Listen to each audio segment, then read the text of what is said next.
For today's video mga kamamshis, simulan natin ang kakaibang kakanin adventure ngayong araw, ang paggawa ng binalay. Kasama ko ngayon si Ma'am Jenny. Siya ang nakatoka sa pagbabalot ng malagkit. Ito na ang wrapping challenge. Kumuha ng dahon ng saging. Dapat na ipainit na yan. Kasi kung hindi, good luck sa pagbabalot. So ganito ang process. Ilagay sa gitna ang binilog na galapong, tapos tiklop sa gilid, fold sa dulo, tsaka talian. So ganyan lang yung process niya. Kasama din namin si Ma'am Josie Ann. Actually, siya ang may recipe nito. Ako, merong lang dito. Siya ang binansagan naming binalay queen. Kasi super expert siya sa paggawa ng binalay.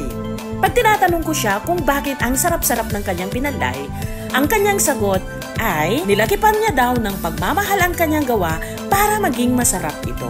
Yan ang kanyang tunay na sikreto. Para daw mabilis, tinulungan na siya ni Ma'am Jenny. Yung unang balot niya, honest mistake. Mukha siyang nalungkot.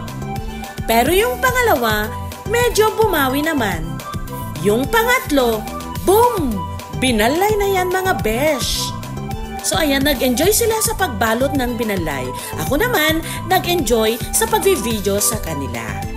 Kapag natapos mo na lahat, i-steam natin sila for around 30 to 40 minutes. Tapos, pagkaluto, lagyan ng sauce sa ibabaw.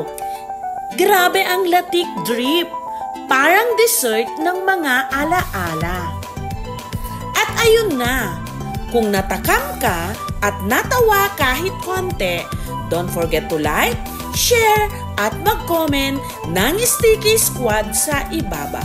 Subscribe ka na rin kung gusto mo pa ng mas maraming lutong bahay na may halong kulitan. Ito si Inang Birlo na nagsasabing sa bawat balot ng binalay may kasamang pagmamahal at konting struggle. Kita-kits sa susunod na vlog! Bye!